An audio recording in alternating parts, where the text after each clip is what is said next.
সুপ্রিয় দর্শক, আসসালামু আলাইকুম। আমি তারেক জামাল আপনাদের সামনে আবার হাজির হলাম কিছু কথা নিয়ে। মনোযোগ সহকারে শুনুন। আমার পূর্বের ভিডিওগুলো দেখবেন, আপনাদের কাছে অনুরোধ। আগামী ভিডিওগুলো দেখবেন, সবার কাছে অনুরোধ। আমি নির্বাচনের কথা বলছি, বিএনপির কথা বলছি, আপনাদের কথা বলছি, দেশের কথা বলছি, সবার কথা বলছি, দশের কথা বলছি, সামাজিকতার কথা বলছি। আমি এখন একটি কথা বলবো, না বলে পারছি না এই কথাটা। এটা হলো, আমি বাংলাদেশের চেষ্টা করবো 300টা আসনের প্রার্থীর পক্ষে কথা বলার জন্য, কিন্তু হয়তো সম্ভব হবে না এই কদিনটা বলার জন্য। তা আমি যেটা যেটা পারি ওটা বলার চেষ্টা করব। ঢাকা 8 আসনে বিএনপি মনোনয়ন পেয়েছেন জনাব মির্জা আব্বাস, আমাদের প্রিয় আব্বাস ভাই। তিনি সাবেক যুব ক্রীড়া প্রতিমন্ত্রী ছিলেন, মেয়র ছিলেন, ভূমিমন্ত্রী ছিলেন, গণগৃহায়ন পূর্তমন্ত্রী ছিলেন, তিনি কমিশনার ছিলেন, বিএনপির বর্তমান স্থায়ী কমিটির অন্যতম সদস্য, যুবদলের সাবেক সভাপতি। তিনি যখন যুবদলের সভাপতি ছিলেন, আমি একটি থানার সাধারণ সম্পাদক ছিলাম। আমি ছোটবেলা থেকে তার সাথে রাজনীতি করি। মির্জা আব্বাসের ব্যাপারে কথা বলি এই জন্য, ওই যে কিছুক্ষণ আগে আমি একটা ভিডিও বানিয়েছি, হয়তো আপনারা দেখেছেন অথবা দেখবেন টানতে। একটা লোক ছেড়ে দিয়েছে কিসের জন্য জানেন? মির্জা আব্বাসকে।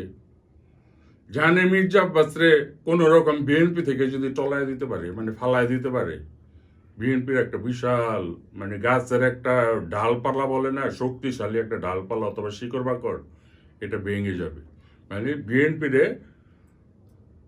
বিএনপির শক্তিকে নির্মূল করার জন্য এই মির্জা আব্বাসের পিছনে একটা ছেলে লাগিয়ে দিয়েছে। আর নির্বাচনের জন্য লাগাইছে সারাক্ষণ মির্জা আব্বাসের পিছনে লেগে থাকার জন্য। এর কারণটা বলি, আমি তো যে যে যাকে লাগাই দিচ্ছে তার ব্যাপারে আমি ভিডিওতে বলছি কিছুক্ষণ আগে, এই জন্য তার ভিডিও বানাবো না। আমি আব্বাস ভাই সম্পর্কে এখন একটা ভিডিও বানাবো। আমি আব্বাস ভাই সম্পর্কে কিছু কথা বলবো। আব্বাস ভাই, আপনি বিচক্ষণ লোক, বিজ্ঞ লোক, আমার বাবার সমতুল্য, আমার বাবার মতো আপনি আমাকে সন্তানের মতো আদর করেন, সেই হিসাবে আপনাকে বলছি, রাজনৈতিকভাবে আপনার কথা কোনো মিথ্যা না, সত্য। আপনি যে সময় যেটা বলেন সেটি সত্য হয়। এবং অনেক সময় যে একটা কথা বলে স্লিপ অফ টান, সেইভাবেও না, ওই কথাটা ওইটাও না, আমি বাস্তব কথা বলছি।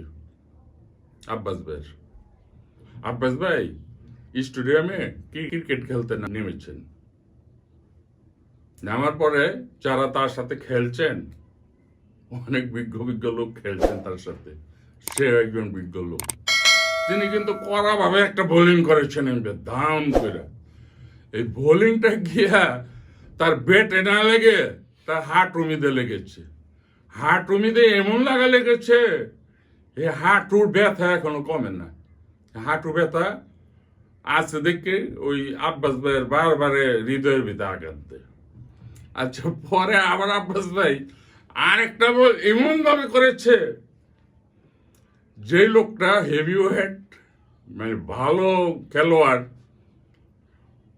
মানে কি অল স্কোয়ার, সেই খেলোয়াড়ে এই বল ব্যাট মারার পরে মারছে আরেকজন অল স্কোয়ার, উনি ক্যাচ আউট করার জন্য বলটা ধরবে। ওখানে ওই বলটা যখন দৌড়ে গিয়ে ক্যাচ আউট ধরতে গেছে, হাতে না লেগে তার বাম বুকে লেগে গেছে। বাম বুকে লাগার পরে এই বাম বুকের ব্যথা এখনো যায় নাই। বাম বুকের ব্যথা যখন চিলিক মেরে ওঠে, রাত্রে ঘুমানোর পরে যখন ব্যথা বাইরে ওঠে, ঘুম ভেঙে যায়, তখনই আব্বাস ভাইয়ের কথা মনে পড়ে। আর যখন মনে পড়ে তখনই আব্বাস ভাইয়ের বিরুদ্ধে ওই টিকটিকি লাগাই দেয়। ওই টিকটিকি কিভাবে তারা আঘাত করতে পারে, ওই কিছু পোক জোক লাগাই দেয় যে তারা ঠোকরা কামড়াও, কিন্তু পারে না। মির্জা আব্বাস হ্যাঁ, খুব বিচক্ষণ লোক, খুব অভিজ্ঞ লোক, অনেক অভিজ্ঞ রাজনীতিবিদ, শহীদের আদর্শের গড়া একজন সৈনিক, তাই না? জিয়াউর রহমান আমল থেকে তিনি রাজনীতি করে। কিন্তু ওই যে বললাম, একজনের বুকে আঘাত দিয়েছেন আব্বাস ভাই, আরেকজনের হাঁটুতে আঘাত দিয়েছেন। এই দুইটা আঘাতের জন্য কিন্তু আপনার ওই জায়গায় অন্য কোনো ক্যান্ডিডেট না দিয়ে ওই একটা কি বলে মানুষ ভার্সিটি তো বলে, আমাদের ছাত্র ভাইয়েরা বলে, এখন সোশ্যাল মিডিয়ায় সবাই বলে ডারবি নাসির। আমি জানি না কি ডারবি নাসির কি। আমি জীবনে সিগারেট খাই না, অনেকে তো শুনছি একটা সিগারেটের নাম ডারবি সিগারেট। এটা বলে উনি ওর ভাই অনেক সময় ওই রুটি কলা দিয়ে আসতো না খাওয়ার জন্য, উনি যখন ভার্সিটিতে পড়তো।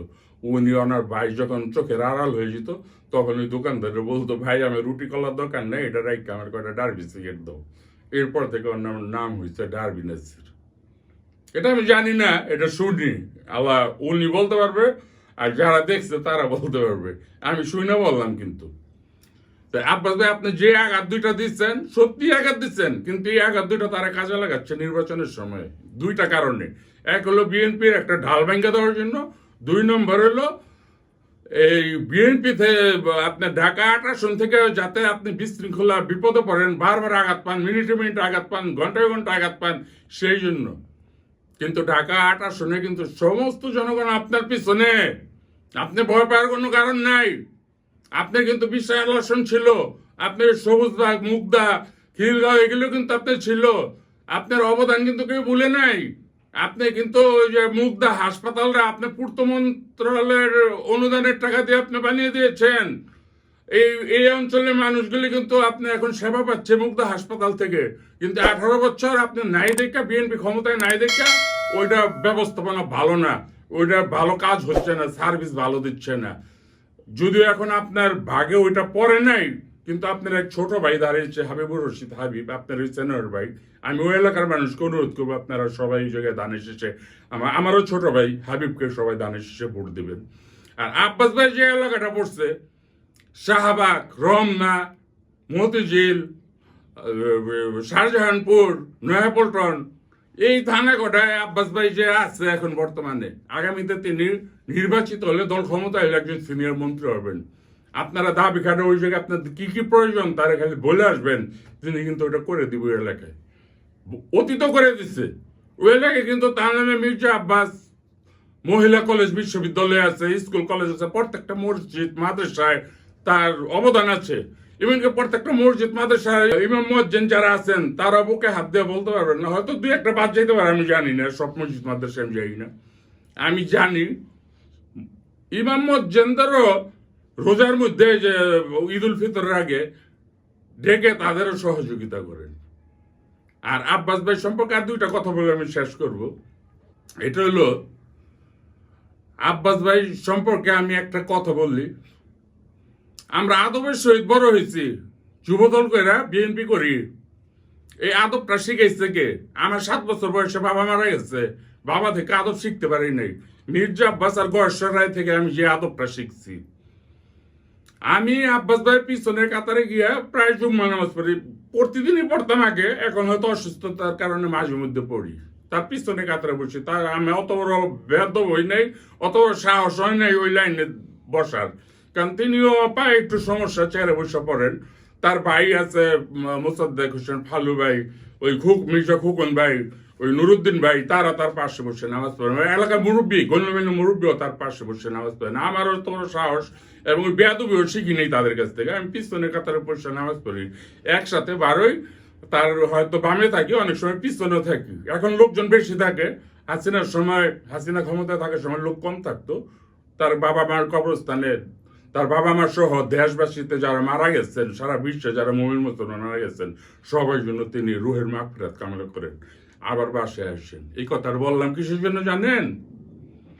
আমি বাসায় বসে রাত্রে ঘুমার আগে প্রতিদিন রিহার্সেল দেই 2-3 ঘন্টা, যে আব্বাস ভাইকে গিয়ে আজকে এই কথাগুলো আমি বলবো। এই আজকে রিহার্সেল দেয়, কালকে রিহার্সেল দেয়, বৃহস্পতিবার সারা রাত ঘুমাই না রিহার্সেল দেয়, শুক্রবার হইলে সকাল 10টা বাজে চলে যাই তার মসজিদে নামাজ আদায় করি। ভাই বোনেরা, ঢাকা 8 আসনের বিশেষ করে ভাই বোনদেরও বলছি, দেশবাসীকেও বলছি, একসাথে নামাজ পড়ছি, একসাথে কবরস্থানে যাচ্ছি, একসাথে আসার পর উঠানে দেখছি গরিব দুঃখী মানুষকে তিনি সাহায্য সহযোগিতা করেন। আবার তার যে স্টাফ আছে তাদের ডেকে ডেকে অনেকের খবর নেন।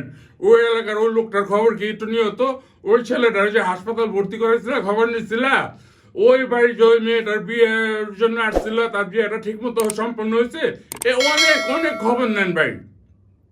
এবং প্রিয় বোনেরা, আপনারা জানেন ওই এলাকায় যারা, আমি যে 3 দিন রিহার্সাল দিচ্ছি কিছু কথা বলবো আব্বাস ভাইকে, যখন আমার পাশে কিন্তু তিনি দাঁড়ানো, তিনি সবার কথাই শুনছেন, আমার দিকে একটু পরপর তাকাচ্ছেন। ভাই এত আদব তার কাছ থেকে শিখছি, সে কথা ভুলে যাই, সামনে আর বলতে পারি না। তার বাড়ির গেট পর্যন্ত আমি পৌঁছে দিয়েছি, তো বলতে পারি না আব্বাস ভাই একটা কথা আছে। আজ পর্যন্ত এই এটা আমি করি নাই। অথচ নতুন নতুন ছেলেপেলেরা এই যে বিভিন্ন দল থেকে আসছে, কত বড় বিয়াদব, চাঁদাবাজ বলে, দুর্নীতিবাজ বলে। আব্বাস ভাই জীবনে চাঁদাবাজ কি, তার দলের মানুষ তো চাঁদাবাজি করলে তার আইন না পিঠায় ধরে নিয়ে আসে, তিনি বাসা থেকে হ্যান্ডবিল বিলি করে যে জায়গায় আমার নাম বিক্রি করে চাঁদাবাজি করবে তাকে ধরে আনবেন, আমি আইনের কাছে তুলে দেবো এবং আমি নিজেও বিচার করব। আর আব্বাস ভাই বলে চাঁদাবাজ। আমার নিজের ঘটনা, আমি সত্যি কথা বললাম। এটা 3 দিন রিহার্সাল দিয়েও আব্বাস ভাইয়ের সাথে কথা বলতে পারি না। হ্যাঁ, আব্বাস ভাইয়ের সাথে আমি কথা বললি, এইটাও মিথ্যা না। বড় বড় মিছিল মিটিংয়ে তো আরো কথা বলতে পারি না, লক্ষ লক্ষ লোক থাকে। আমার ফোনটা করলে কিন্তু, ফোন যদি আব্বাস ভাইকে আমি করি, আমার ফোনটা কিন্তু সাথে সাথে রিসিভ করে, মিথ্যা কথা বলবো না। যদি মিটিং মিছিল ব্যস্ত থাকে বলে তারে একটু পরে করো, অথবা একটু ফ্রি থাকলে বলে তার আগে একটু তাড়াতাড়ি বললো। আমি কিন্তু ওর সঙ্গে একটা কথা বললি, 2-1 বেশি না। এই একটা মানে ওর সময় একটু ভয় কম থাকে যে ফোন হইতো কথা বলতেছি বলি, ওর সময় বেয়াদবি মনে হইলো আমি মনে করি না। আব্বাস ভাই থেকে আমি এই শিক্ষা নিয়েছি, আপনারা ঢাকা 8 আসনে যারা আছেন, যে কয়টা থানা বললাম, তারাও কিন্তু সেই শিক্ষা নিয়েছেন, তারাও কিন্তু সেই ব্যাপারে আপনাদের সকলের খোঁজ খবর নেন। বিশেষ করে ঈদে বিভিন্ন উৎসবে আপনাদের খবর নেন তিনি, কে কিভাবে আছে না আছে, কারে কি দিতে হবে না দিতে হবে। তিনি কমিটিও বানিয়ে দেন, নিজের হাতেও দেন। শুধু জাকাতের টাকা না, জাকাতের টাকার বাইরেও অনেক টাকা তিনি দেন, বিলি করেন। এলাকার মানুষ গরিব দুঃখী আছে, তারা যাতে ঈদের দিন সুন্দরভাবে ঈদটা উদযাপন করতে পারেন। আবার ঈদের দিন সকালে আমি যাই প্রত্যেক ঈদে, তার বাড়ির ভিতরে কিন্তু ভাবি আফরোজ আব্বাস ভাবি বিশাল খাবারের আয়োজন করে রাখে। এটা হলো ঈদুল ফিতরের দিন। আমরা সবাই চটপটি, ফুচকা, তারপরে আপনার সমুচা, সিঙ্গারা, শ্যামাই, অনেক কিছু রাখে খাই। আর কোরবানির ঈদে, ঈদুল আজহার ঈদের দিন কিছু করে না, ঈদের পরের দিন আয়োজন করে। আমরা কি খাই ওই জায়গায় সবাই, আমি না, আমার মতো অনেকে ওই এলাকারও খায়, বিভিন্ন রাজনৈতিক নেতৃবৃন্দও খায়। আব্বাস ভাই এই গুণ পাইবেন কই ভাই আপনারা? ওই এলাকার মানুষ বুকে হাত দিয়ে বলবেন তো আমি যেই কথাগুলি বললাম সত্যি না মিথ্যা বললাম? যদি মিথ্যা বলে থাকি আপনি আমার একটা প্রমাণ দিন যে আমি একটা মিথ্যা কথা বলছি। আমি পরে আরো ভিডিও বানাবো ভাই, দেখেন। আপনাদের সবার আবার সুস্বাস্থ্য কামনা করে এবং সবাই সবসময় ভালো থাকবেন, সুস্থ থাকবেন, নিরাপদে থাকবেন। আমি শেষ করছি। আসসালামু আলাইকুম। ভোট দিব কিসে, ধানের শীষে, ভোট দিব কিসে, ধানের শীষে, আশা আছে কিসে।